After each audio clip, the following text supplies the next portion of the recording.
Muy buenos días a todos de nuevo. Infinitas gracias. Gracias por estar aquí, perdonando juntos, sanando juntos con la enseñanza de Jesús en un curso de milagros. Y vamos a estar estudiando el manual para el maestro.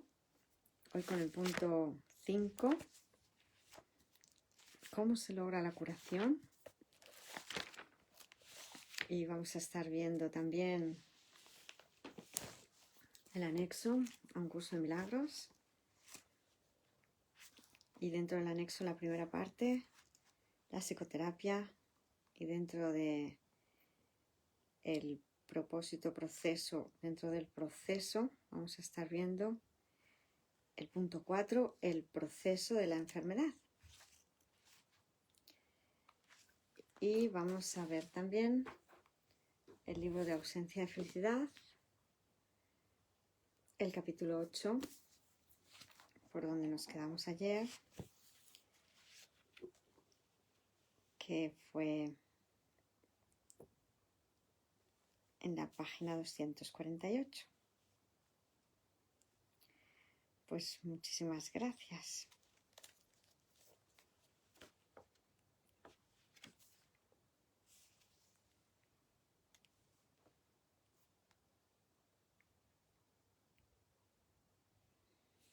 Vamos a ver,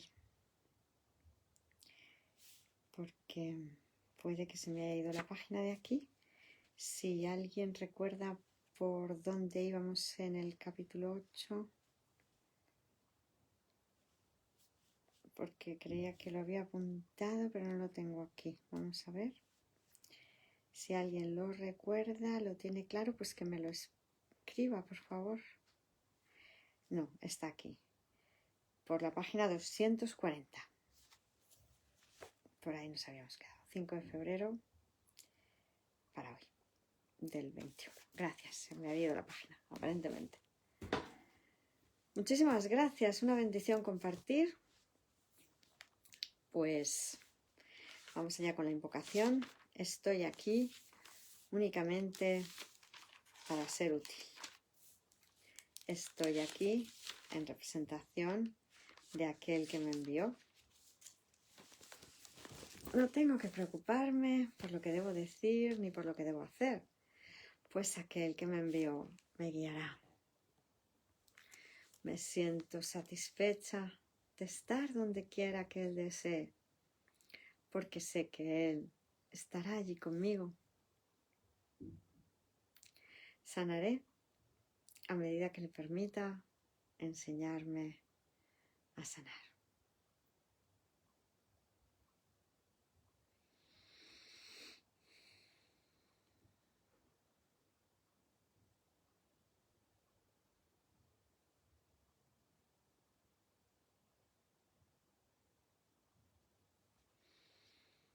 Muchísimas gracias.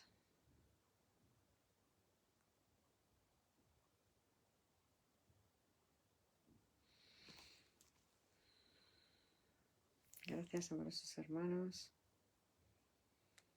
Una bendición compartir.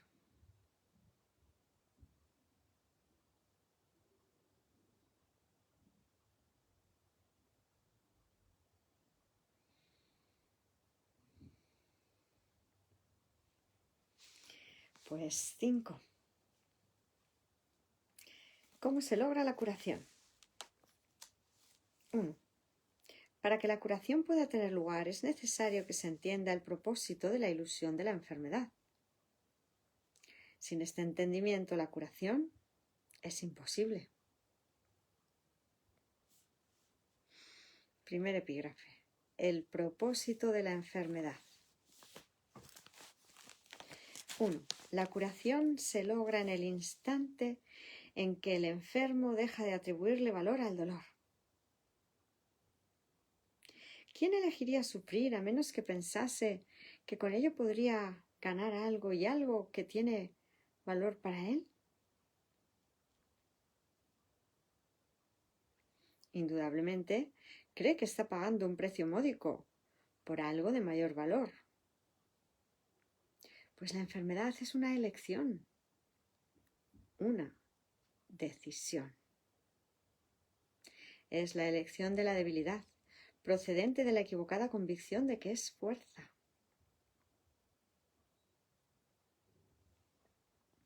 Cuando esto ocurre, se ve a la verdadera fuerza como una amenaza y a la salud como algo peligroso.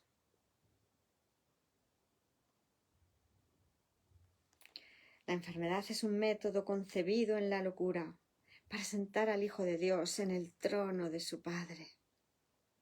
A Dios se le ve como algo externo, poderoso y feroz, ansioso por quedarse con todo el poder para sí mismo. Solo con su muerte puede su Hijo conquistarle. 2. ¿Y qué representa la curación dentro de esta loca convicción? Simboliza la derrota del Hijo de Dios y el triunfo de su Padre sobre él. Representa el desafío supremo en forma directa que el Hijo se ve forzado a aceptar. Representa todo lo que él se ocultaría a sí mismo para proteger su vida, la del cuerpo. Si se cura, él es responsable de sus pensamientos. Y si es responsable de sus pensamientos, será destruido a fin de demostrarle cuán débil y miserable era. Mas si él mismo elige la muerte, su debilidad se convierte en su fuerza. Ahora se ha impuesto a él a sí mismo lo que Dios le habría impuesto. Y de esta forma ha usurpado completamente el trono de su Creador.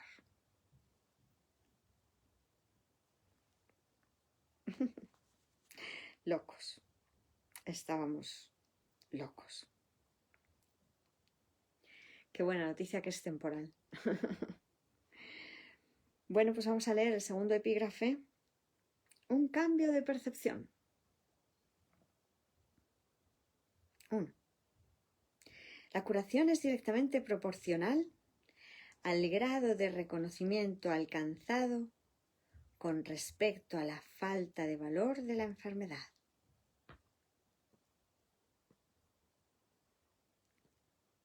Volvemos a leer. La curación es directamente proporcional al grado de reconocimiento alcanzado con respecto a la falta de valor de la enfermedad. Es decir, que si veo que con esto no gano nada, pues me curo. Si es un 100% ahora claro para mí, estaré completamente sano. Si no gano nada con la enfermedad, si no le atribuyo ningún valor, no la estaré queriendo para mí ni para nadie. Con esto no gano nada. Solo con decir, con esto no gano nada, uno se curaría. Pero antes de uno poder decir esto, es preciso reconocer ciertos hechos. En primer lugar, resulta obvio que las decisiones son algo propio de la mente, no del cuerpo. Si la enfermedad no es más que un enfoque defectuoso de solventar problemas, fijaos qué nombre le da Jesús a la enfermedad. Un enfoque defectuoso de solventar problemas, una manera equivocada de resolver lo que creemos que nos pasa. Tiene que ser entonces una decisión. Si la enfermedad no es más que un enfoque defectuoso de solventar problemas, tiene que ser entonces una decisión. Y si es una decisión, es la mente y no el cuerpo la que la toma. La resistencia a reconocer este hecho es enorme, ya que la existencia del mundo tal como lo percibes depende de que sea el cuerpo el que toma las decisiones. Me ha salido una úlcera de estómago, me ha salido una hernia de hiato, me ha salido una variz. Es el cuerpo el que ha decidido que esa vena se dilata. No. Lo estoy eligiendo. Estoy eligiendo confundir los niveles, traspasar el conflicto mental al cuerpo para así que parezca que pío, pío, que yo no he sido, pío, pío, que yo no he sido. Creo que así soluciono mi conflicto mental, mi lucha con Dios porque las cosas sean a mi manera, el pulso que le estoy echando.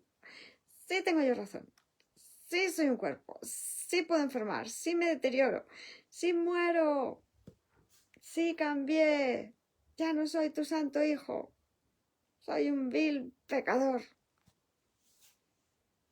Términos tales como instintos, reflejos y otros similares representan intentos de dotar al cuerpo con motivadores no mentales.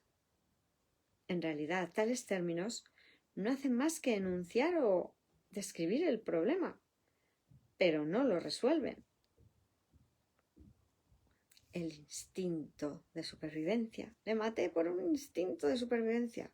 Fue un reflejo. Le di un guantazo como un reflejo. No, como si el cuerpo hubiera tomado la decisión. El cuerpo no hace nada por su cuenta. No es nada.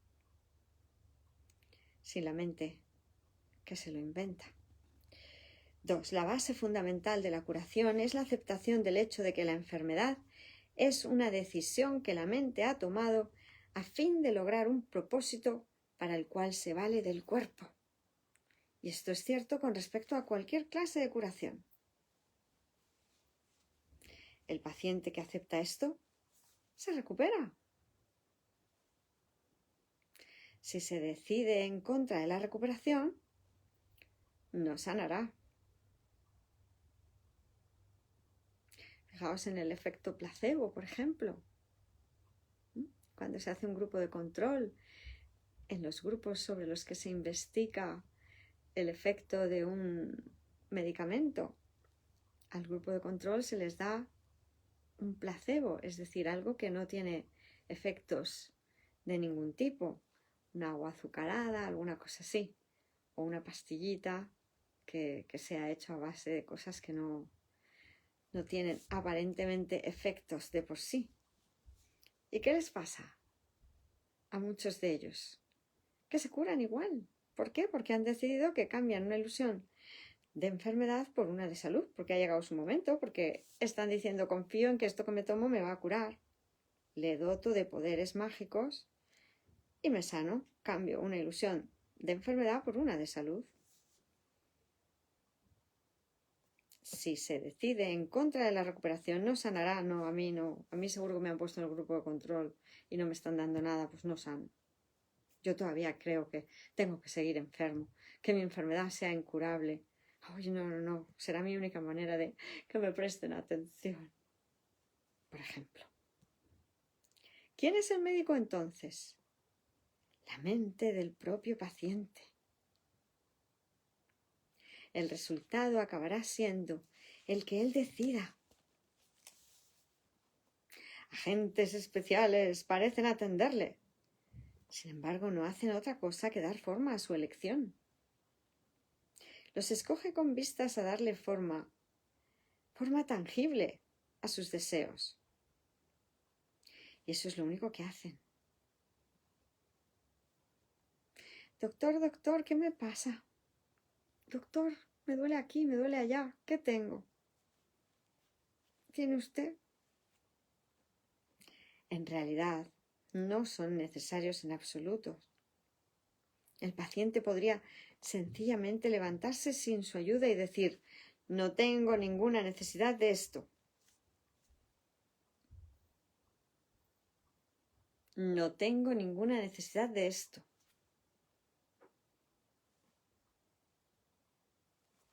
No hay ninguna forma de enfermedad que no se curase de inmediato. Claro, decir estas palabras no es nada, pero decirlas de todo corazón lo es todo. No tengo ninguna necesidad de esto.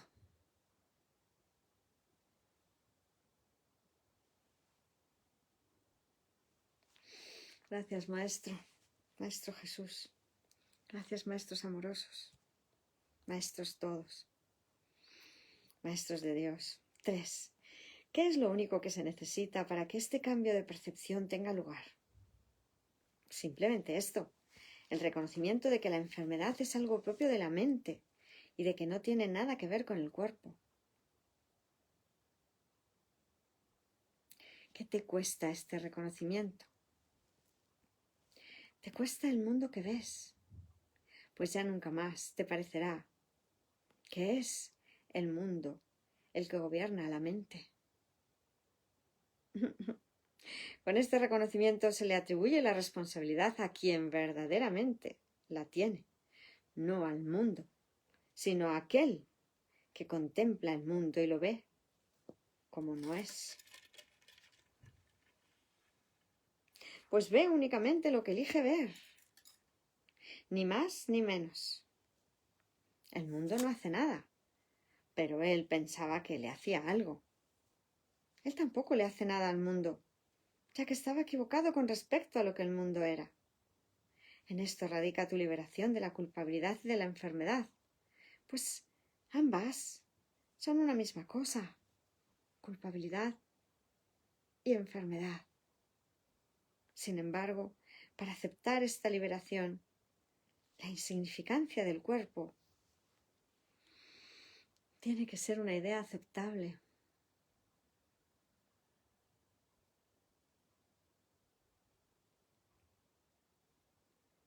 La insignificancia del cuerpo tiene que ser una idea aceptable. Acepto que el cuerpo es insignificante, Padre, por mí y por todos mis hermanos. Gracias. 4. Con esta idea, el dolor desaparece para siempre.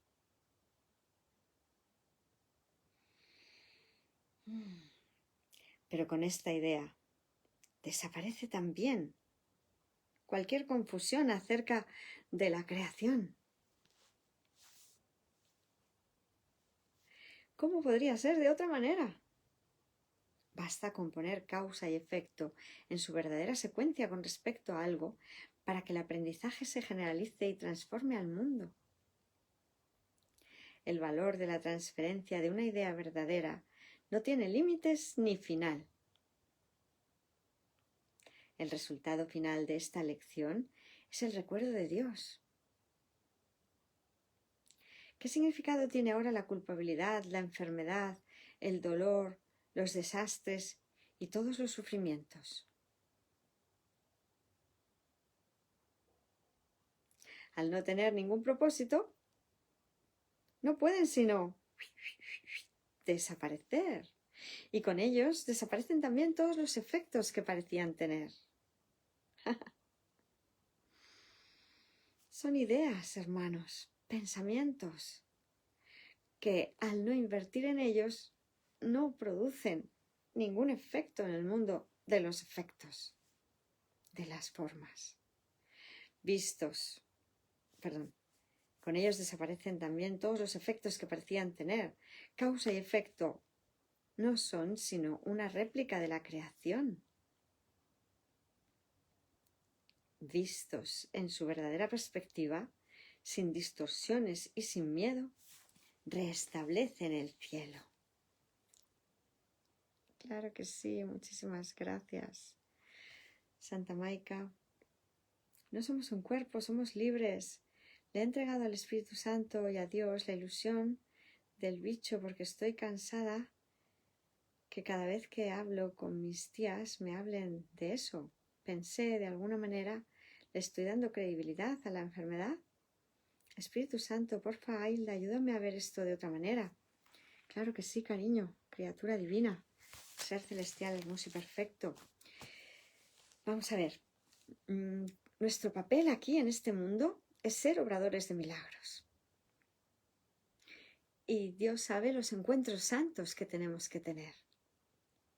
Yo no me puedo cansar, si voy de la mano de Jesús, de que me traiga a todos los hermanos que sean útiles que vengan pidiéndome ayuda. Solo me puedo cansar si creo que lo hago yo, de forma individual, si me dejo engañar por el ego que me dice tú lo haces sola con tus fuerzas pequeñitas, con las alitas. de un gorrión, te cansas, es mucho, es demasiado, no puedes. Límites. No, no, no. Espíritu Santo, me quito las gafas del ego. No, por favor, con esta manera de ver no gano nada. Sé tú quien dirige y veréis cómo Dios, el Maestro Jesús, el Espíritu Santo, os habla de que te van todos bien aquellos que vengan a tu espacio de conciencia. Todos aquellos que vengan a traerte la petición de amor. Porque Dios te va a usar para darles amor, para darles la verdad.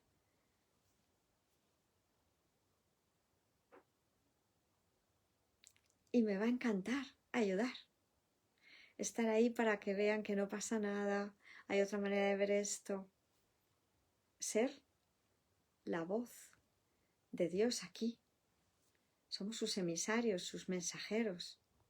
Llevarles el mensaje de paz, de unidad, de que no hay enfermedad posible, de que estamos sanos, a salvos, en la mente de Dios, ¿verdad? De que el cuerpo va a estar sano en cuanto pongamos nuestra mente en paz, en cuanto dejemos de juzgar, en cuanto acojamos todo lo que ocurra en perfecta paz, en cuanto no tengamos más ganas de pelear por usurpar a Dios su función de crear. A mí me va todo bien, Padre, ponme a trabajar, ¿verdad? Pues muchísimas gracias, Santa Maica. Sí, me dejé engañar. Está todo bien ya, de nuevo, ahora, ¿verdad? Elegimos de nuevo, ahora, correctamente, sin culpa. Solo reconociendo que me he equivocado, elijo de nuevo. ¡Y todos inocentes! Mis hermanas tías, yo, todos los hermanos milagrosos, poderosos.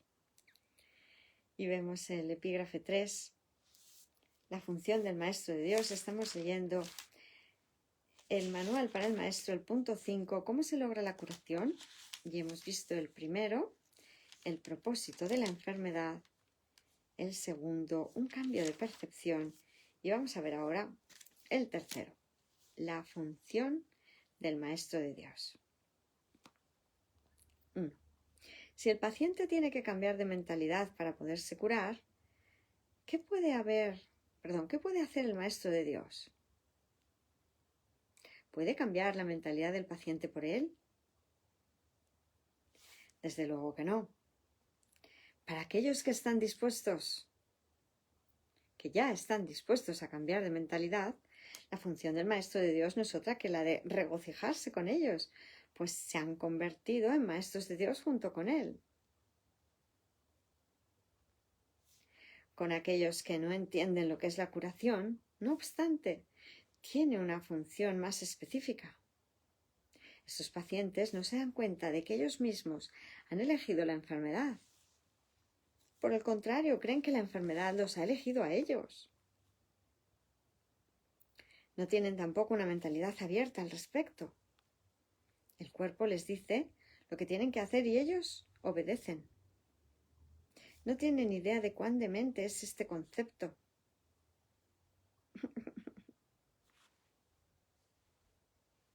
Locos. Solo con que lo sospecharan, se curarían. Pero no sospechan nada. Para ellos la separación es absolutamente real. 2. Los maestros de Dios van a estos pacientes representando la otra alternativa que dichos pacientes habían olvidado. La simple presencia del Maestro de Dios les sirve de recordatorio. Sus pensamientos piden el derecho de cuestionar lo que el paciente ha aceptado como verdadero.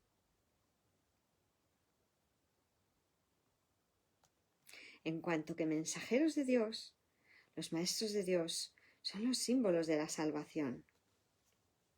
Le piden al paciente que perdone al Hijo de Dios en su nombre. Representan la alternativa. Con la palabra de Dios en sus mentes vienen como una bendición, no para curar a los enfermos, sino para recordarles que hay un remedio que Dios les ha dado ya. No son sus manos las que curan, no son sus voces las que pronuncian la palabra de Dios, sino que dan sencillamente lo que se les ha dado y exhortan dulcemente a sus hermanos a que se aparten de la muerte.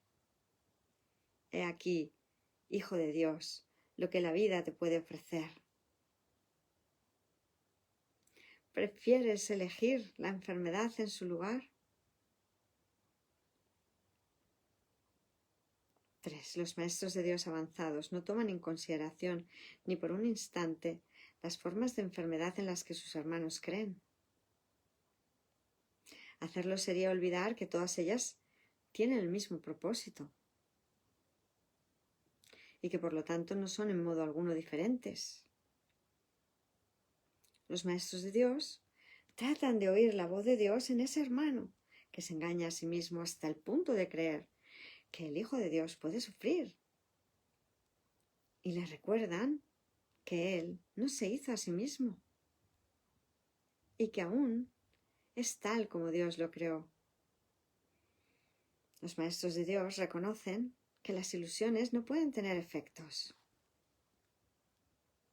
La verdad que se encuentra en sus mentes se extiende hasta la verdad que se encuentra en las mentes de sus hermanos y de este modo no refuerzan sus ilusiones. Así éstas se llevan ante la verdad. No, la verdad no se lleva ante ellas. Las ilusiones se llevan ante la verdad para que sean deshechas y no estamos intentando traernos la verdad a la ilusión para convertirla en una verdad por oposición a la falsedad. Dos caras de una misma moneda falsa. Y de esta manera se disipan las ilusiones, no por medio de la voluntad de otro, sino por medio de la única voluntad que existe en unión consigo misma. La voluntad de Dios. Esta es la función de los maestros de Dios. No ver voluntad alguna separada de la suya, ni la suya separada de la de Dios. Todos los hermanos con un mismo propósito. Infinitas gracias, criaturas divinas. ¡Qué maravilla, oh maravilla! Maestros de Dios. Maestros dedicados, un solo propósito, un solo objetivo, un solo ser. Nos vamos con el epígrafe 4 de la psicoterapia del punto 2, el proceso de la psicoterapia, que dice así. El proceso de la enfermedad. 4, epígrafe 4, el proceso de la enfermedad. En el libro del anexo estaríamos en la página 24. Párrafo 1. De la misma manera en que toda terapia es psicoterapia, del mismo modo toda enfermedad es enfermedad mental. Es un juicio acerca del Hijo de Dios. Y todo juicio es una actividad mental. Un juicio es una decisión que se toma una y otra vez contra la creación y su creador.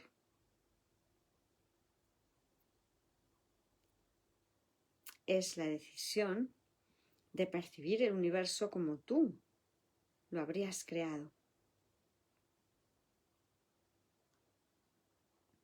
Es decidir que la verdad puede mentir y que es una mentira. ¿Qué otra cosa entonces puede ser la enfermedad, sino una expresión de aflicción y culpa? ¿Y por qué sollozaría a alguien sino por su inocencia? 2. Una vez que al Hijo de Dios se le considera culpable, la enfermedad es inevitable.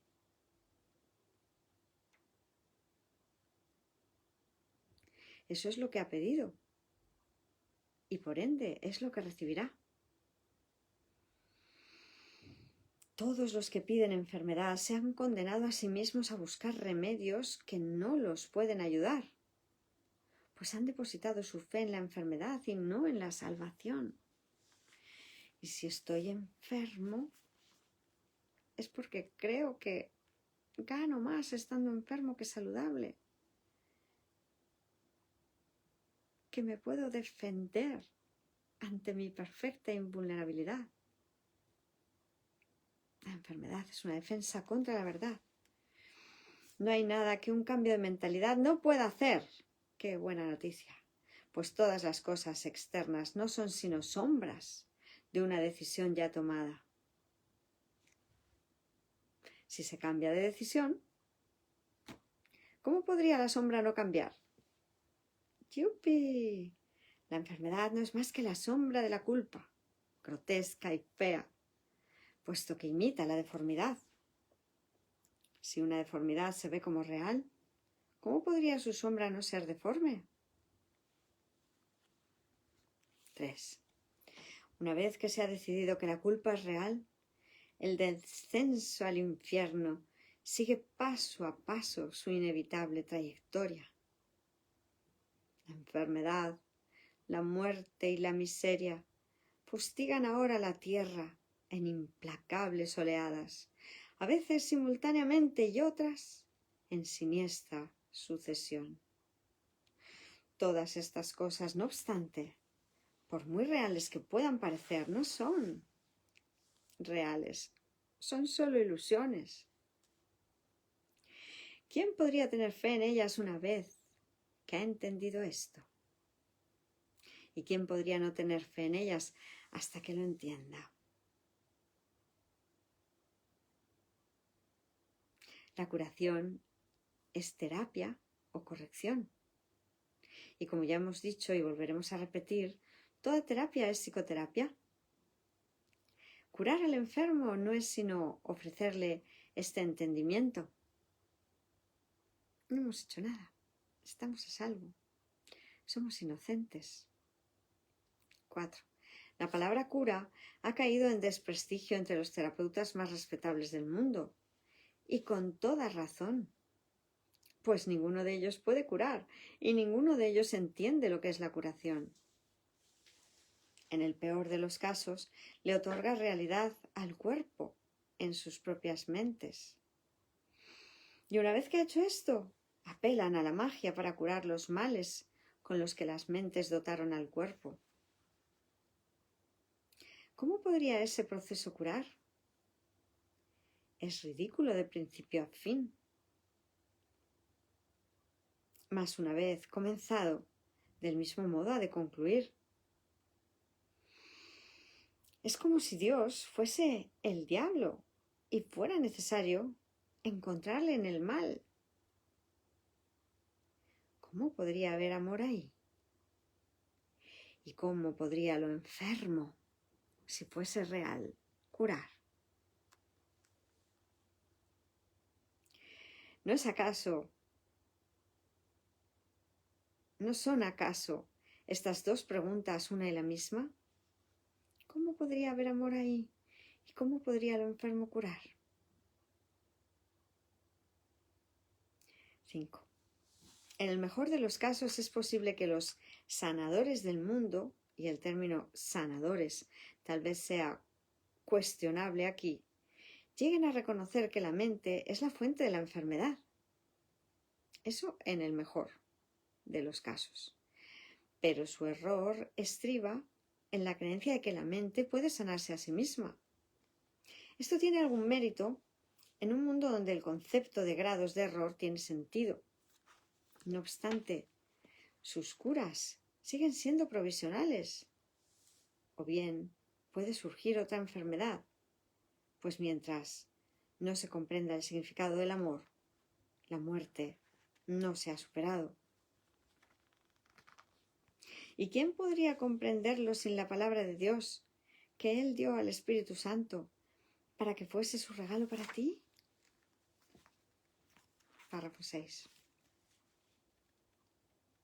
Cualquier clase de enfermedad puede definirse como el resultado de uno verse a sí mismo débil, vulnerable, malvado y en peligro, y por ende en constante necesidad de defensa. Sin embargo, si el yo fuese realmente así, cualquier defensa sería inútil. Las defensas que se procuran, por lo tanto, no pueden sino ser mágicas. Deben superar todos los límites percibidos en uno mismo y simultáneamente forjar un nuevo concepto propio en el cual el antiguo no tenga cabida. En resumen, el error se acepta como real y se lidia con él mediante ilusiones. Al haberse llevado la verdad al ámbito de las ilusiones, la realidad se ha vuelto una amenaza y se percibe como algo malvado. El amor se vuelve temible porque la realidad es amor. De este modo, se cierra el círculo contra las incursiones de la salvación. 7. La enfermedad es, por lo tanto, un error y necesita corrección. Y tal como ya hemos subrayado, la corrección no puede tener lugar justificando el error primero y luego pasándolo por alto. Si la enfermedad fuese real en verdad, no podría pasarse por alto, pues obviar la realidad es demencia. Sin embargo, este es el propósito de la magia, hacer que las ilusiones sean verdad mediante una percepción falsa. Eso no puede curar, porque se opone a la verdad. Tal vez una ilusión de salud sustituya a la ilusión de enfermedad por un breve periodo, mas no perdurará. Las ilusiones no pueden ocultar el miedo por mucho tiempo, pues éste forma parte de ellas. Escapará y adoptará otra forma, al ser la fuente de todas las ilusiones. Párrafo 8. La enfermedad es demencia porque toda enfermedad es enfermedad mental. Y en esto no hay grados. Una de las ilusiones que hace que la enfermedad se perciba como real es la creencia de que la dolencia puede variar en intensidad, que el grado de amenaza difiere según la forma que adopte.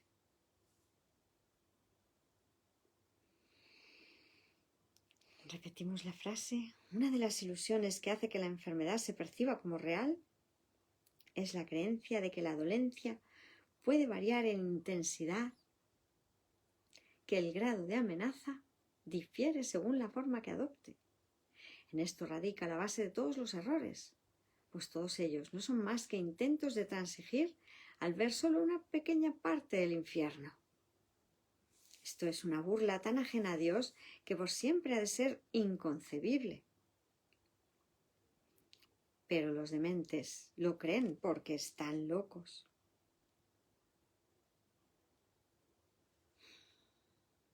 9. Un loco defiende sus ilusiones porque ve en ellas su salvación. Por lo tanto, atacará a todo aquel que trate de salvarlo. Que trate de salvarlo de ellas, de las ilusiones, al creer que está siendo atacado por él. Este curioso círculo de ataque-defensa es uno de los problemas más difíciles que debe enfrentar el psicoterapeuta. De hecho, esa es su tarea principal, la esencia de la psicoterapia. Al terapeuta, se le ve como alguien que está atacando la posesión más preciada del paciente, su imagen propia. Y puesto que esa imagen se ha convertido en la seguridad del paciente, tal como él la ve, el terapeuta no puede sino ser percibido como una verdadera fuente de peligro que hay que atacar e incluso matar. Bien. El psicoterapeuta, pues, tiene una enorme responsabilidad. Como decíamos antes, ¿verdad? Debe hacer frente al ataque sin atacar, solo me piden ayuda. Y por consiguiente, sin defenderse. Su tarea consiste en demostrar que las defensas no son necesarias y que la indefensión es fortaleza. Esta debe ser su enseñanza, si quiere que su lección sea la de la cordura, la de que la cordura es seguridad.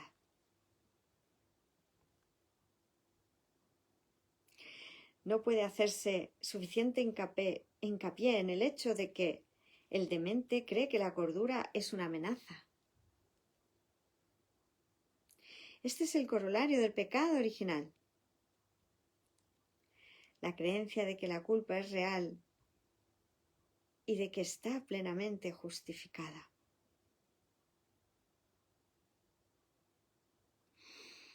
Este es el coronario del pecado original, la creencia de que la culpa es real y de que está plenamente justificada.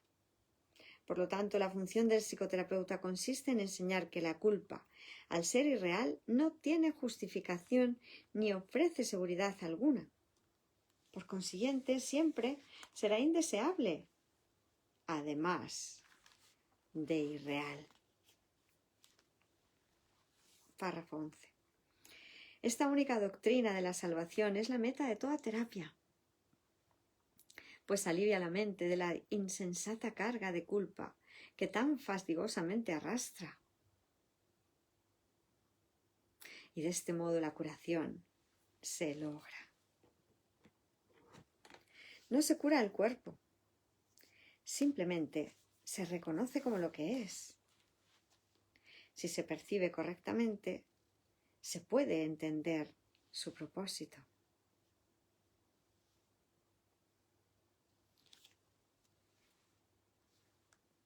¿Qué necesidad hay entonces de enfermedad? Ya no necesitamos a la enfermedad para nada, hermanos milagrosos. Si no hay culpa, no tengo que ocultarla en el cuerpo de ninguna manera, para que no parezca que la tengo yo en mi mente. Proyectarla sobre el cuerpo no es necesario. El cuerpo es el culpable de lo que me pasa a mí. No. Con este único cambio, todo lo demás vendrá por añadidura.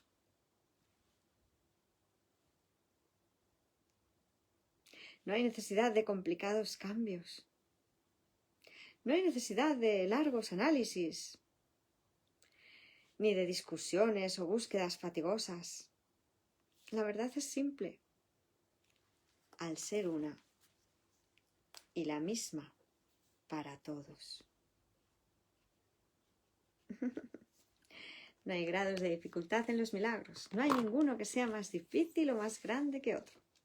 Todos son iguales. Todas las expresiones de amor son máximas. ¡Yujú! ¡Oh, maravilla! Qué fácil es la terapia de un curso de milagros. Perdonar y ver las cosas a la manera del Cristo. Que todo esto me lo estaba haciendo yo a mí, pero con esto no gano nada. No tengo ninguna necesidad de esto. Bien. Ole, ole y ole. Gracias, Maestro Jesús, por darnos la simplicidad de la salvación. Porque de verdad que no hacen falta disquisiciones, elucubraciones. Me estaba defendiendo de mi perfecta salud, de mi perfecta invulnerabilidad. Pues listo, me he equivocado. Elijo de nuevo. Aleluya, aleluya, aleluya, aleluya. Muchas gracias.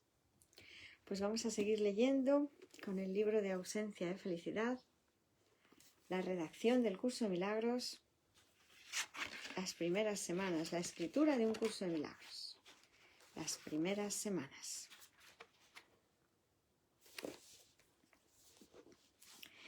Y nos habíamos quedado en el capítulo 8, como decimos, página 240, desde el principio. De vez en cuando Helen solía dictarle a Bill sin utilizar notas, simplemente repitiendo las palabras que estaba oyendo internamente. La siguiente línea fue el primer ejemplo de esto. Es crucial que se diga primero que este curso es obligatorio. Estábamos hablando de que después del principio número 9 se le dio a Helen lo que luego vino a ser la introducción, cuando Helen le dijo, bueno, pero este curso puede que no sea, que sea solo opcional, ¿verdad? No estoy muy segura de querer tomar este curso, de querer hacer el curso. Y Jesús dijo, no, este es un curso obligatorio.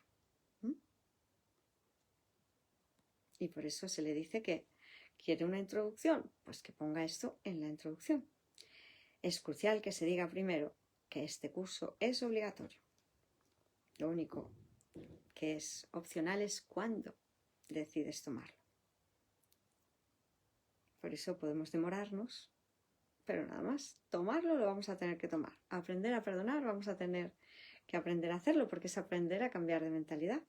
¿Y para qué quiero yo una mentalidad podrida cuando me doy cuenta de que esto es lo que es? Pues quiero una mentalidad sana. Gracias. Y sigue diciendo San Kenneth Wapnick, las siguientes anotaciones son del 24 de octubre y contienen los sueños de Helen de la noche anterior. Intercalado entre estas estaba el siguiente, aparte de Jesús, con respecto al curso. Y ahora habla Helen.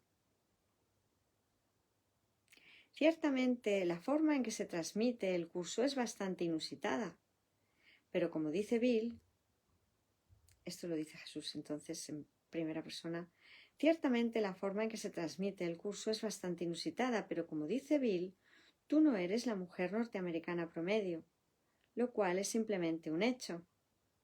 Tu experiencia en la vida ha sido atípica. Y sigue diciendo San Kenneth Wapnick, ahora Helen recuerda en sus notas un sueño anterior y luego este de la noche del 23 de octubre. Y habla en primera persona. También, Santa Helen, hay un sueño, en el cual 3 animales pequeñitos estaban en la misma habitación y sabía que tenía que mantenerlos separados porque se odiaban unos a otros. Debido a que estaba tan ocupada, esto era una gran presión adicional sobre mí. Una de ellos estaba preñada y los otros 2 la querían matar, pero los otros 2 también se odiaban mutuamente. De una manera extraña sentía pena por todos ellos, porque todos estaban confundidos, pero en distintas formas. Sentí que tenía que sacar primero a la que estaba preñada, no obstante, debido a la criatura.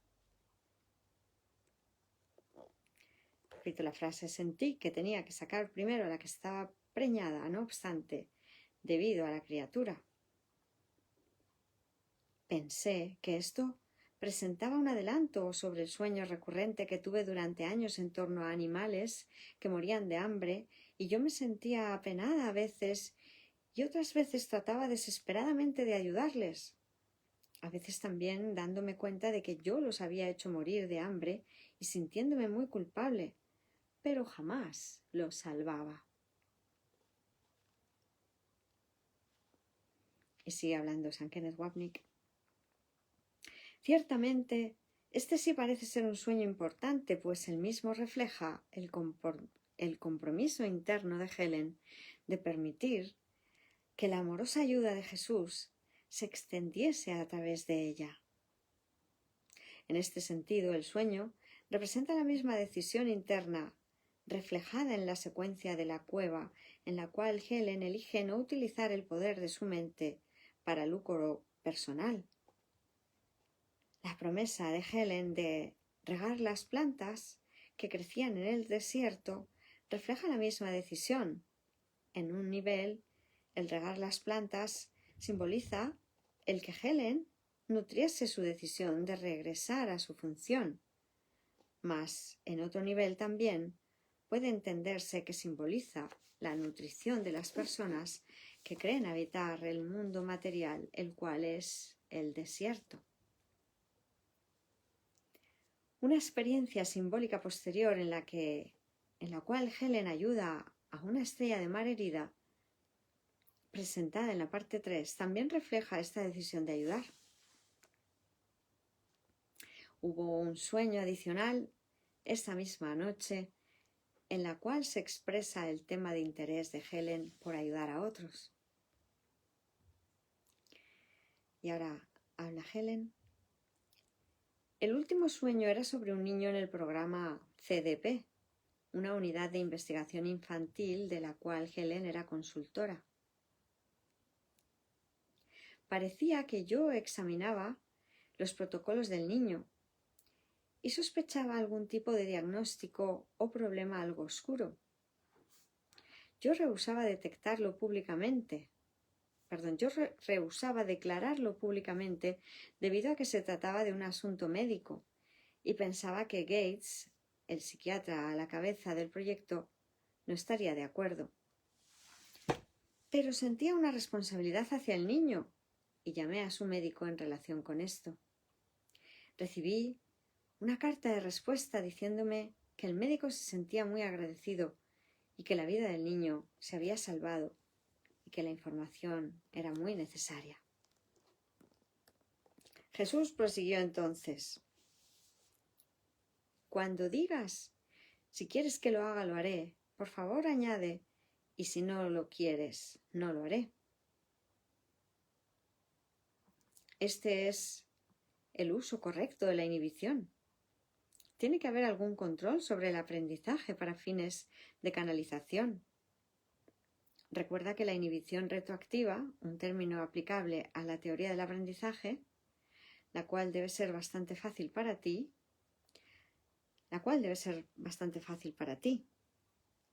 Algunas veces el aprendizaje nuevo es el más importante y tiene que inhibir al viejo. Es una forma de corrección. Y sigue diciendo San Kenneth Wapnick: esta última oración es la primera de muchas ocasiones en que Jesús le enseñaba a Helen mediante ejemplos extraídos de su trasfondo psicológico, el cual incluía tanto la psicología experimental, teoría del aprendizaje, estadísticas, etc., como la clínica, psicoanálisis, teoría de la personalidad, etc. Los principios de los milagros continuaron fluyendo entonces intercalados con comentarios personales a Helen. Incluyo alguno de ellos aquí. Estamos terminando la página 241 y habla Jesús en primera persona. La única cosa adicional es el miedo de Bill al castigo por lo que se hace ahora. Todo el mundo comete errores. Esos errores son completamente triviales. Dile que allí donde el pasado se ha perdonado, estas infracciones menores se alteran muy fácilmente. Allí donde el pasado se ha perdonado, y eso lo hacemos con el estudio del texto y la práctica del libro de ejercicios. Luego, en nuestra cotidianidad, si lo que queremos es mantenernos en la mente recta, que nos desviemos un momentito, no pasa nada porque enseguida elegimos de nuevo y el Espíritu Santo elimina las consecuencias de nuestras decisiones equivocadas. Página 242. Helen: anoche yo estaba planeando mecanografiar el curso por ti. Bill: por ti, Bill. Y recibí una orden escrita de Jesús de no volver a hacerlo antes de ponerle fin a lo de S. Aquí aparece como S, pero es Wally, el amigo de Bill ya mencionado, a quien Helen no había perdonado aún. O sea, que se le pidió que parase de escribir las notas y fuese a revisar esa relación no sanada todavía con San Wally. Tal parece que el curso tiene muchísimas respuestas y está altamente calificado.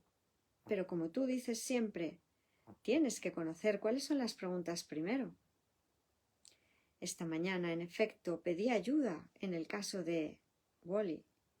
La respuesta parece estar en los puntos 6 y 7.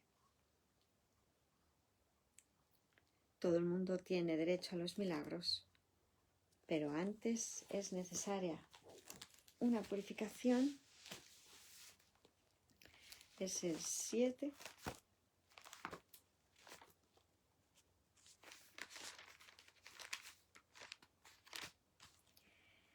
El 6. Los milagros son naturales.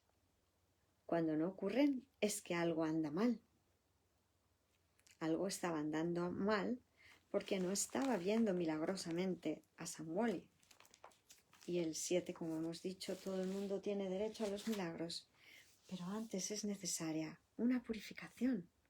Se le estaban dictando los principios de los milagros, pero había que ver claramente a Wally. Había que perdonar la proyección que Santa Helen tenía hecha sobre Wally para verle correctamente. Parecía tener hecha sobre Wally.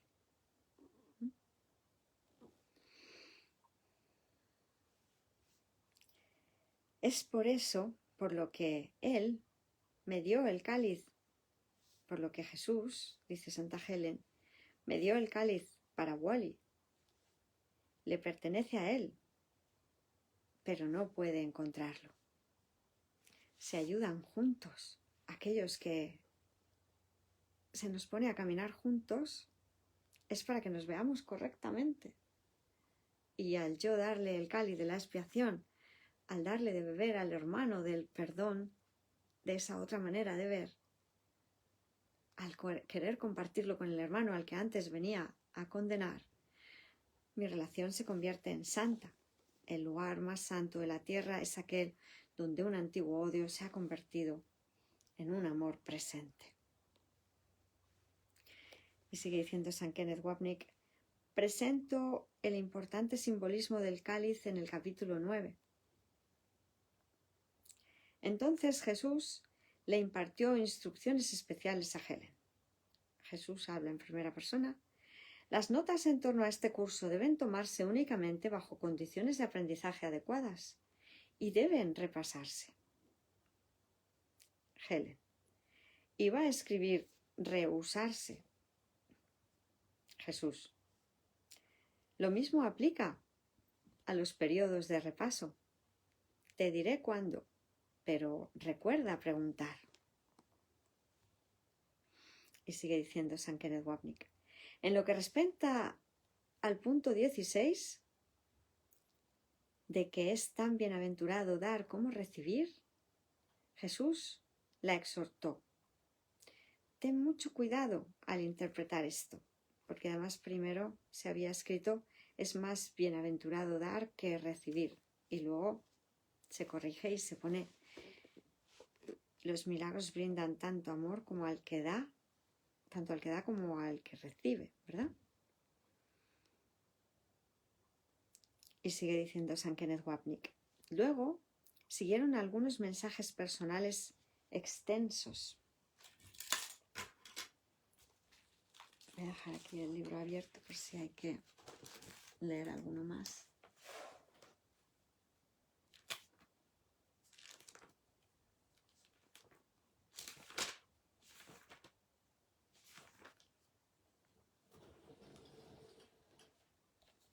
Gracias.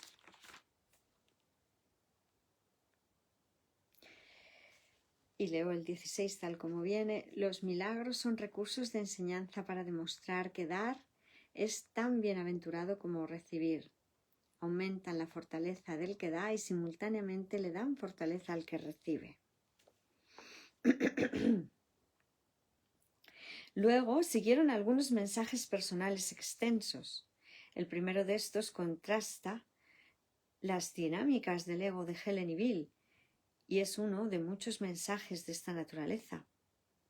El segundo mensaje discute el primer principio en torno a que no hay orden de dificultad en el contexto de la preocupación de Helen de que la oscuridad de su ego era demasiado fuerte para la claridad del amor. Dicho sea de paso, aún estamos dentro de la primera semana del dictado. Y dice ahora Jesús en primera persona: ustedes, Helen y Bill, tienen un problema de identidad, el cual los hace inestables, pero de maneras distintas. Él, se refiere a Bill, carece de confianza en su identidad y necesita fortalecerla. Tú, Helen, vacilas en tu identidad y necesitas un mejor control. No tienes que preocuparte. No tienen ustedes que preocuparse. No tenéis vosotros que preocuparos. Y sigue diciendo San William: en respuesta a que Helen sintiese que Dios la abandonaría, y justificadamente Jesús dijo: te dije que te perdoné, y eso significaba que toda aflicción y odio que alguna vez hubieses expresado se ha cancelado. Necesito a los hijos de la luz ahora, y te estoy llamando a que seas lo que una vez fuiste, y tienes que ser de nuevo. Página 243. El intervalo se ha desvanecido sin dejar rastro alguno. Tú, que habitas tan cerca de Dios, no debes dar paso a la culpa. La ley kármica exige abandono por haber abandonado, pero tú has recibido misericordia, no justicia. Ayuda a los niños porque los amas y amas a Dios. Recuerda que un milagro es una chispa de vida. Refulge a través de las tinieblas y trae la luz. Debes comenzar a olvidar, inhibición retroactiva, y a recordar.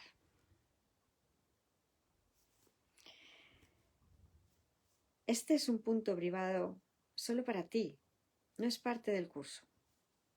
Un milagro es amor. Tú siempre querías regalos y un paquete cerrado era intolerable.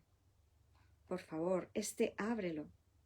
Actúas como si fuese una bomba de tiempo, una bomba de relojería, una bomba de tiempo. Cuando dije un milagro abole el tiempo, podrías volver atrás y repasar el punto en paréntesis. El tiempo es, por lo tanto, un recurso de enseñanza y un medio para alcanzar un fin. El tiempo cesará cuando ya no sea útil para facilitar el aprendizaje. Principio número 15. Todos los días deberían consagrarse a los milagros. El propósito del tiempo es que aprendas a usarlo de forma constructiva. El tiempo es, por lo tanto, un recurso de enseñanza y un medio para alcanzar un fin. El tiempo cesará cuando ya no sea útil para facilitar el aprendizaje. Temes que no haya tiempo suficiente para ti. Olvídalo y recuerda que no existe diferencia real entre un instante y la eternidad. Recuerda que no hay orden en los milagros porque estos son siempre máximas expresiones de amor. Tú sí hiciste un esfuerzo máximo por Chip y la única razón por la que lo hiciste fue porque amabas a Bill. Podrías decirle que piense en eso algunas veces porque él sí necesita señales de amor. Pero no siempre las reconoce debido a que no tiene suficiente confianza. Tú prácticamente diste tu vida por él, muy voluntariamente, pero no sabes que a lo que estabas renunciando en verdad era a la muerte. Esto es lo que realmente significa morir para vivir. Y me dije a mí mismo que ningún hombre posee amor más grande. Juan 15:13 de la Biblia. Y sigue hablando San William Thetford.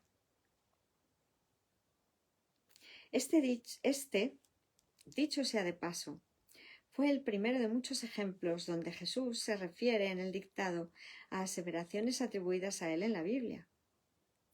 Y dije, estas no deben tomarse como que el Jesús histórico realmente pronunció esas palabras.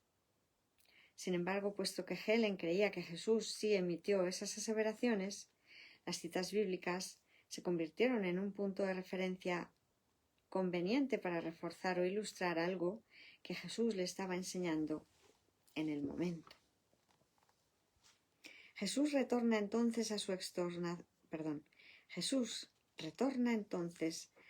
exhortación a que Helen estudie el material dictado.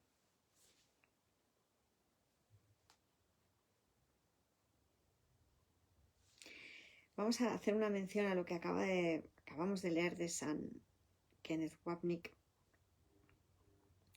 que lo que vemos es que San Kenneth pone en duda que cuando Jesús dice y dije, cuando ella toma el dictado como y dije, Jesús hablando en primera persona, con referencia a cosas que venían en la Biblia, pues que San Kenneth dice que no hay por qué tomarlo como si Jesús se refiriese a que esas eran sus palabras literales.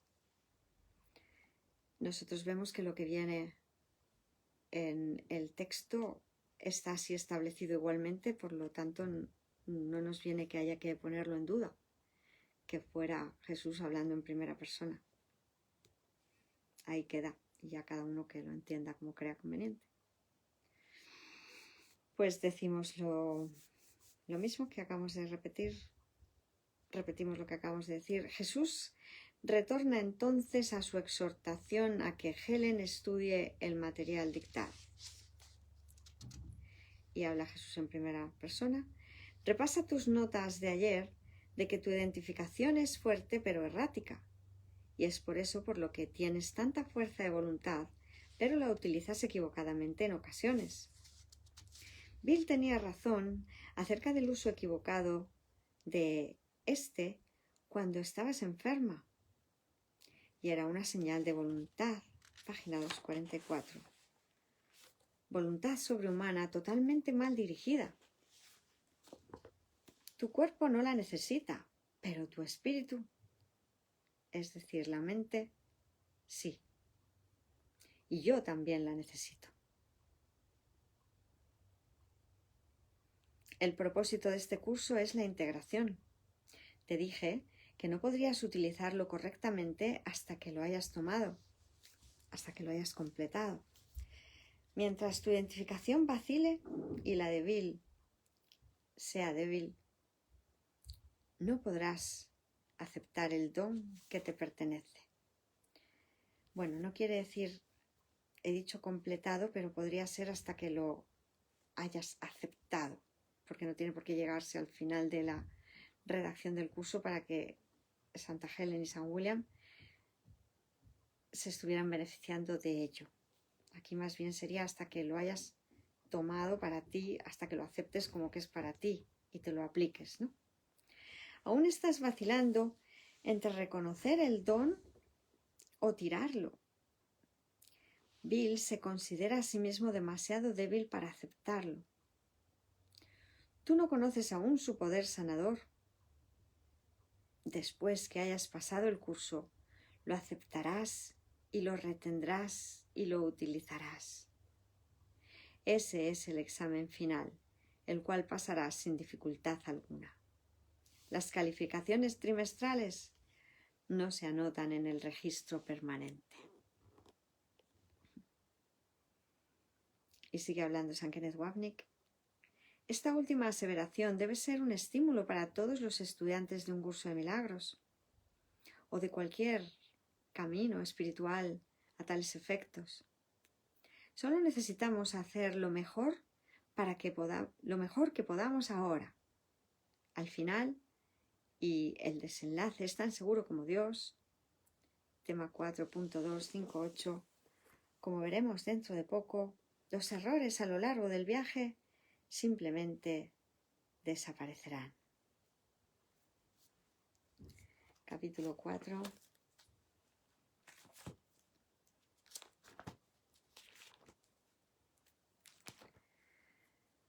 epígrafe 2, las ilusiones del ego, epígrafe 2, el ego y la falsa autonomía, párrafo 5. Vamos a leer un poquito, bueno, la frase 8 está al final. Ten paciencia mientras tanto y recuerda que el desenlace es tan seguro como Dios. Leemos un poquito antes. Nos dice Jesús, desde la frase 5, sin embargo, tanto si lo reconoces ahora como si no, has acordado cooperar en el empeño por llegar a ser inofensivo y servicial, atributos estos que son necesariamente inseparables. Incluso las actitudes que tienes a este respecto son necesariamente conflictivas, puesto que todas las actitudes están basadas en el ego. Esto, sin embargo, no perdurará. Ten paciencia mientras tanto y recuerda que el desenlace es tan seguro como Dios.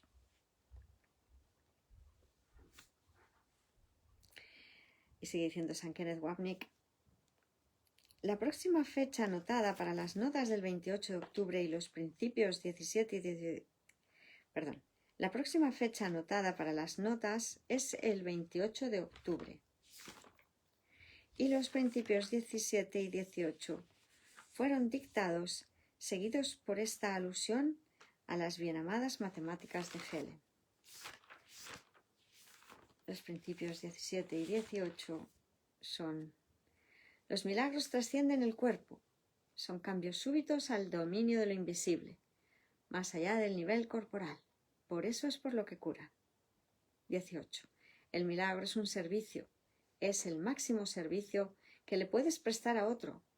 Es una manera de amar al prójimo como a ti mismo, en el que reconoces simultáneamente tu propia valía y la de él.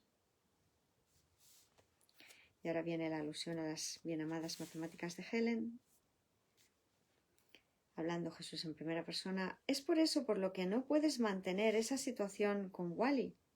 Si lo haces, tu propio valor puede calcularse en X o infinitamente menos que eso. Esto no tiene valor alguno matemáticamente y por consiguiente es incalculable únicamente en el sentido literal. Añadí eso especialmente para Bill, porque él sí necesita muestras especiales de amor. Realmente no lo necesita, pero él sí lo cree.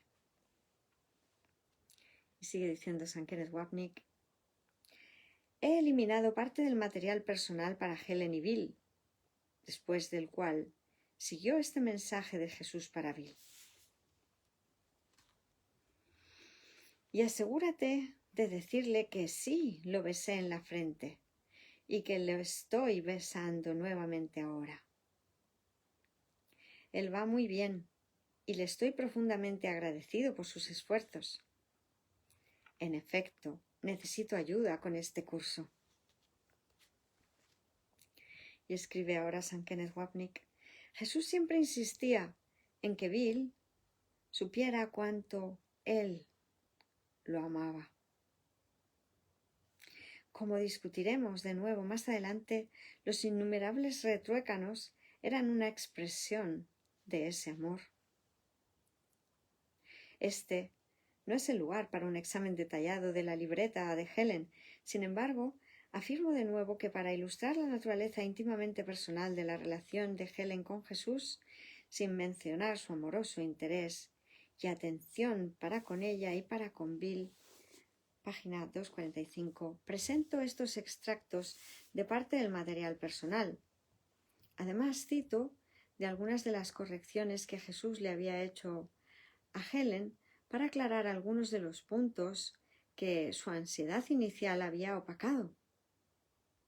Esto ilustrará además el tono informal y conversacional de Principios del Dictado, cuyo propósito era no solo presentar el material básico de un curso de milagros en sí, sino el de ser de ayuda directa a Helen y Bill. A menudo, a principios del dictado, como he mencionado antes, la ansiedad de Helen era tal que su audición se afectaba, no en el contenido o significado de lo que se le estaba transmitiendo, sino en la forma o estilo de éste. Un claro ejemplo es el que aparece en los actuales principios del milagro 19 y 20. Estos dicen: 19. Los milagros hacen que las mentes sean una en Dios. Se basan en la cooperación porque la filiación es la suma de todo lo que Dios creó. Los milagros reflejan, por lo tanto, las leyes de la eternidad, no las del tiempo. El dictado final queda así: los milagros hacen que las mentes sean una en Dios. Se basan en la cooperación porque la filiación es la suma de todo lo que Dios creó. Los milagros reflejan, por lo tanto, las leyes de la eternidad, no las del tiempo. Vale, perdón, este está tal cual, es literal. Y el 20. Los milagros despiertan nuevamente la conciencia de que el espíritu, no el cuerpo, es el altar de la verdad. Este reconocimiento es lo que le confiere al milagro su poder curativo. Sigue diciendo San Kenneth Wapnick: pero cuando Helen tomó estos principios, originalmente los mismos decían algo bastante distinto. He aquí la secuencia, comenzando con las notas de Helen y luego las correcciones de Jesús. 19. Los milagros se fundamentan en la ley y el orden de la eternidad, no del tiempo. 20. Los milagros son una necesidad industrial. La industria depende de la cooperación y la cooperación depende de los milagros. Sigue diciendo San Kenneth Wapnick: luego seguía una larga instrucción, jamás registrada, de la libreta de Helen. Reproduzco extractos de esta ahora como evidencia, repito, del nivel personal de enseñanza que ocurrió durante las primeras semanas del dictado, sin mencionar el amor de Helen por Jesús. Jesús: los milagros descansan sobre pies planos, no tienen arcos. Bill será mejor en esto que tú. Y dice Helen: más vale que lo sea, porque yo no lo entiendo en absoluto y estoy comenzando a sentirme muy sospechosa de esto también. Bill, ¿se interrumpió la comunicación? ¿O acaso esto significa algo? Página 246. Jesús: una pista. Tiene algo que ver con heme aquí, Señor.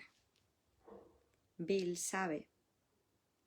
Esta es una referencia a la breve oración que Jesús le había dado a Bill que rezara. Ver la página 201. La idea es que no quiero recalcar demasiado tu lenguaje específico, le dice Jesús a Santa Helen. Y dice Helen: mis propias asociaciones aquí son muy malas. Una respuesta Rothschild de huellas al rojo superior en la segunda. Y aquí hay una llamada número 49. Esta es una referencia a las 10 manchas de tinta creadas por el psiquiatra suizo Hermann Rothschild como un instrumento psicológico para ayudar a entender cómo las personas entienden su mundo. La segunda de estas consiste en parte en 2 manchas rojas en la parte superior de la tarjeta. Y responde Jesús: no, está bien, es el arco del tiempo, no existe ninguno. Por eso significa que los milagros descansan en la eternidad. Y dice Helen: tengo que decir que esta es la manera difícil y estoy segura de que esto se pudo haber hecho más directamente.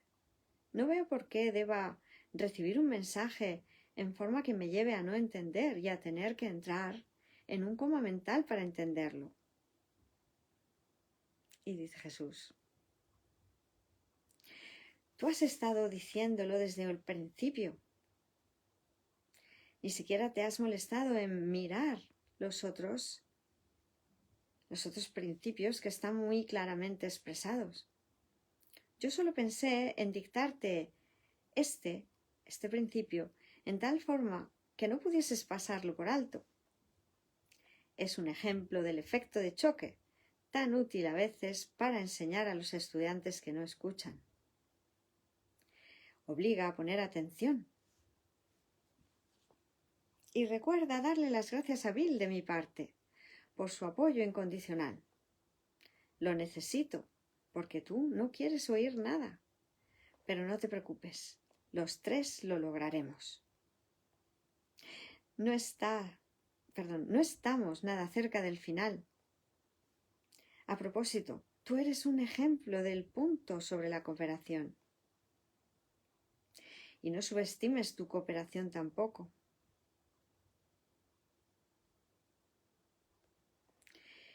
Tú no escuchas y te ahorrarías muchas angustias si lo hicieras.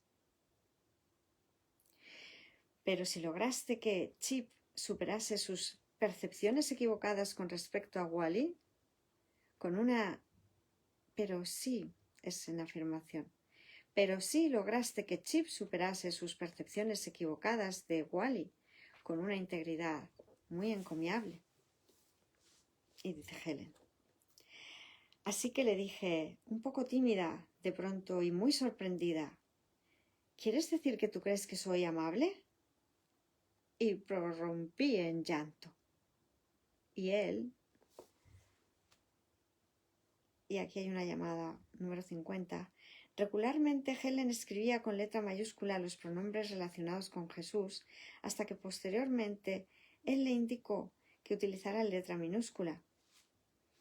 El punto de Jesús en eso era recalcar su inherente igualdad con nosotros. Tal y como él escribiera, los que son iguales no deben sentir reverencia los unos por los otros, pues la reverencia implica desigualdad. Por consiguiente, no es una reacción apropiada hacia mí. Esto es un extracto del capítulo 1, del punto 2, la revelación, el tiempo y los milagros, el párrafo 3 y las frases 5 y 6. Y seguimos leyendo lo que decía Helen. Y él dijo, ahora habla Jesús, que ha de creerlo. No, habla ella, perdón. Está hablando de que le pregunta a ella, ¿quieres decir que tú crees que soy amable? Y prorrumpía en llanto. Y él dijo, que ha de creerlo realmente, pues, puesto que sigue dándome todo. Y que él no está enfadado porque yo continúe rechazándolo. Pero lamenta que yo sufra tanto sin razón alguna. En verdad fue muy amable en torno a esto. Le dije que realmente lo amo. Página 247. Pero que tengo dificultad con ello. Aunque sí, lo sentía de corazón durante un breve lapso, de todos modos, antes de que me avergonzase. Y él dijo que entendía muy bien y que seguiría tratando de hacerle llegar su amor por ella, ¿verdad?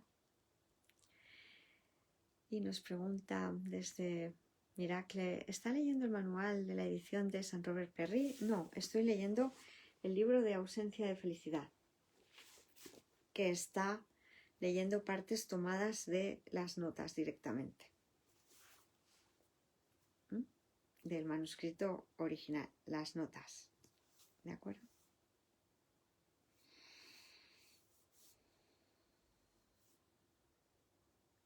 Y estamos en la página 247 y dice San Kenneth Wapnick, el dictado prosiguió entonces.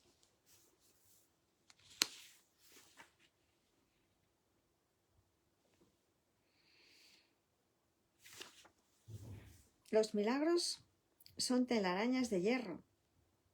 Unen la fragilidad humana a la fortaleza de Dios. Este sería el 21, pero que luego no aparece así. El principio 21 aparece. Los milagros son expresiones naturales de perdón. Por medio de los milagros, aceptas el perdón de Dios al extendérselo a otros.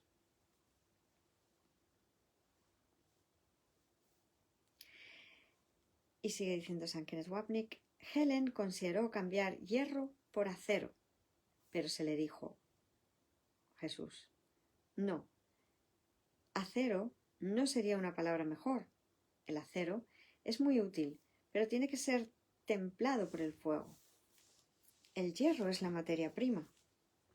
El punto de los milagros es que estos sustituyen al fuego, por lo cual lo hacen innecesario.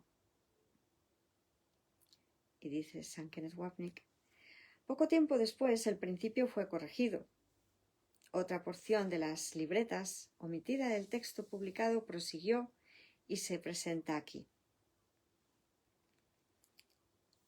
Santa Helen, en este caso, habla a Jesús directamente. No te preocupes por tu autismo, llamada 51. Autismo, y aquí define el autismo de forma que no concuerda con los parámetros actuales de la definición de autismo, que es un retraso mental. Un término clínico para el estado psicótico mediante el cual se obstruye el mundo externo. No te preocupes por tu autismo. Es solo un talento usado erróneamente, el cual necesitas en realidad. Tienes que desconectarte totalmente de este mundo para ver otro. Estabilidad es un don, y cuando se manifieste bajo un control involuntario, en lugar de manifestarse bajo una involuntaria falta de control, será muy útil. Y sigue diciendo San Kenneth Wapnick, el dictado continuó con los actuales principios 21 y 22, junto con las instrucciones aclaratorias, parte de las cuales se convirtió en el primer párrafo de cómo escapar de la oscuridad. En el capítulo 1:4 del texto publicado. Luego le siguieron las correcciones a los primeros puntos de los milagros.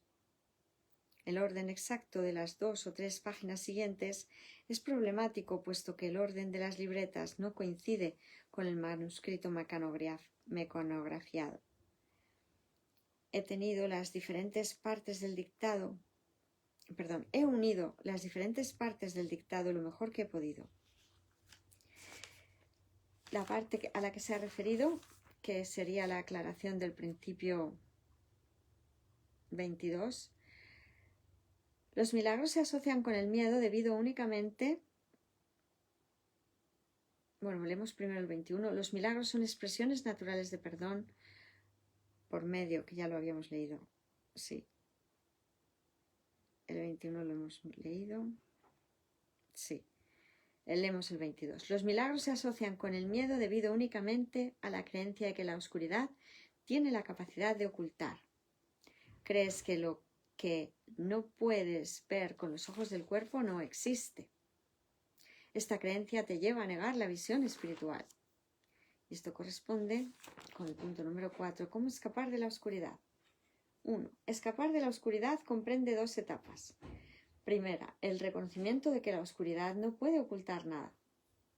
Este paso generalmente da miedo. Segunda, el reconocimiento de que no hay nada que desees ocultar, aunque pudieses hacerlo.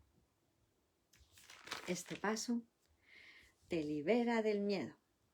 Cuando ya no estés dispuesto a ocultar nada, no solo estarás dispuesto a entrar en comunión, sino que entenderás también lo que es la dicha y la paz.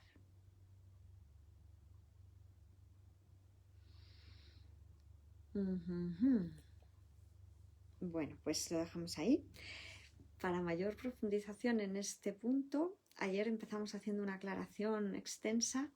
Cuando comenzamos por la noche a las ilusorias 8, la parte de las notas, podéis ir hacia atrás en miracle.love y en Santa Hilda Núñez López, la fanpage, y empezar a ver el principio de ayer, de la conexión de ayer, donde estábamos precisamente aclarando en profundidad todo esto.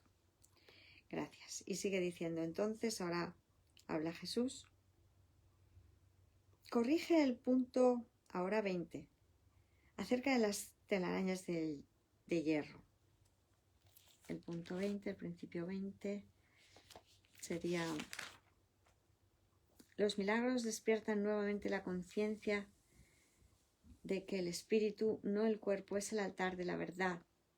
Este reconocimiento es lo que confiere al milagro su poder curativo.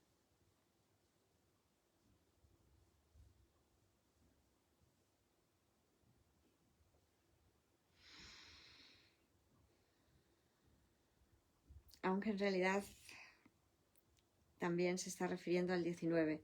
Los milagros hacen que las mentes sean una en Dios. Se basan en la cooperación, porque la filiación es la suma de todo lo que Dios creó. Los milagros reflejan, por lo tanto, las leyes de la eternidad, no las del tiempo. Corrige ahora el punto 20 acerca de las telarañas de hierro. En la forma en que se ha expuesto está al revés. La parte sobre la unidad de la fragilidad humana con la fortaleza de Dios. Está bien, pero la explicación se detiene demasiado pronto.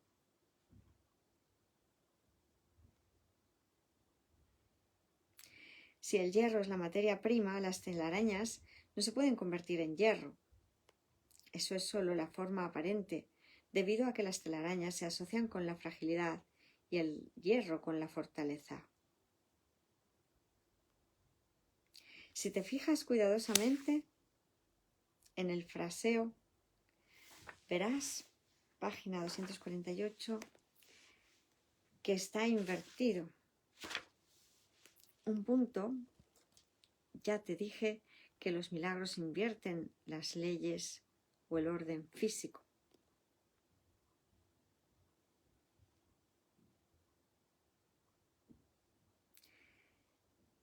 Aquí se está refiriendo también al principio 23. Los milagros reorganizan la percepción y colocan todos los niveles en su debida perspectiva. Esto cura, ya que toda forma de enfermedad es el resultado de una confusión de niveles.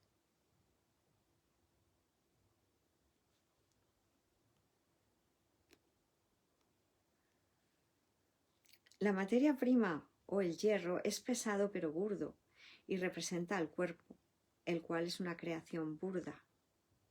El concepto de la telaraña se acerca más a cómo se debe considerar al cuerpo, es decir, como un hogar ligero y muy temporal, el cual puede fácilmente desaparecer con una leve brisa.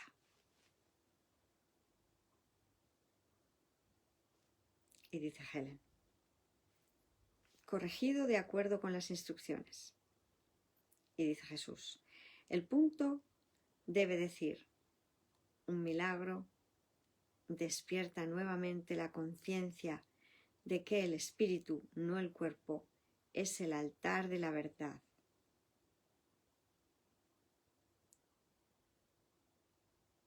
Ahora sí es el 20, ¿verdad?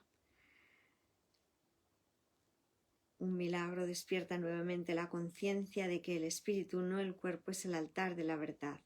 Este es el reconocimiento que conduce al poder sanador del milagro.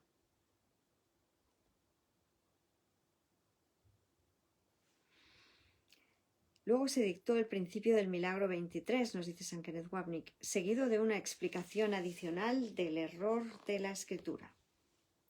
Y dice Jesús, dile a Bill sobre la idea, puntos suspensivos.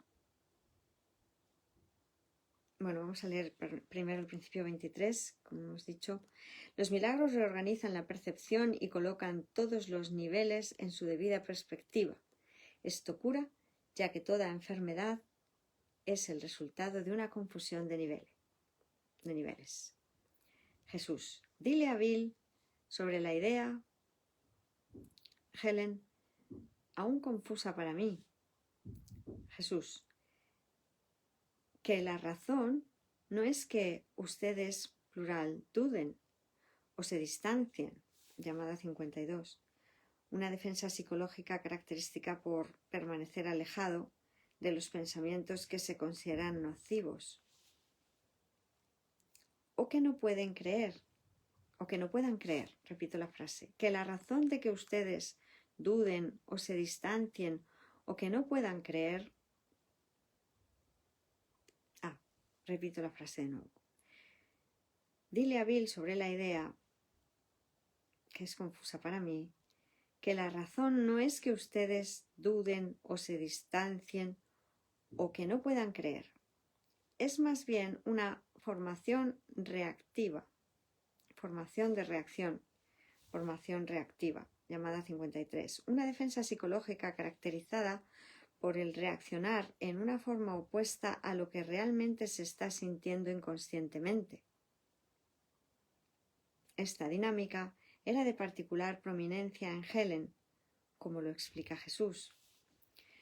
Como sentía el intenso amor cuando se dejaba inspirar por Jesús, pues el ego le llevaba a que reaccionase a la inversa, huyendo de Dios, huyendo de las expresiones de amor, como si las odiara, como si les tuviera miedo. Es más bien una formación de reacción, una formación reactiva, contra de una atracción, la atracción por Dios, por el amor, la cual ambos reconocen que es tan intensa que temen que se les desarraigue. Por eso también se les dice que no teman que las raíces superficiales sean arrancadas, porque no hay que intentar que se pronuncien más en el suelo, que se hagan más profundas, porque no hay que tratar de traerse la verdad a la ilusión, sino de llevar las ilusiones ante la verdad para que desaparezcan. Pero recuerda que una telaraña es en realidad más fuerte que el hierro, si la ven correctamente. Este miedo es también la razón por la cual no podían captar el punto correctamente. Este miedo es también la razón por la cual no podían captar el punto correctamente. Y sigue diciendo San Kenneth Wapnick, Jesús continúa aquí con el juego de palabras que era bastante típico de él durante estas primeras semanas del dictado.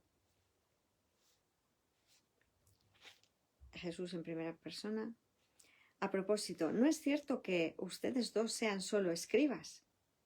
Deben recordar que los escribas eran hombres muy sabios y santos y que a veces incluso se escribe con E mayúscula.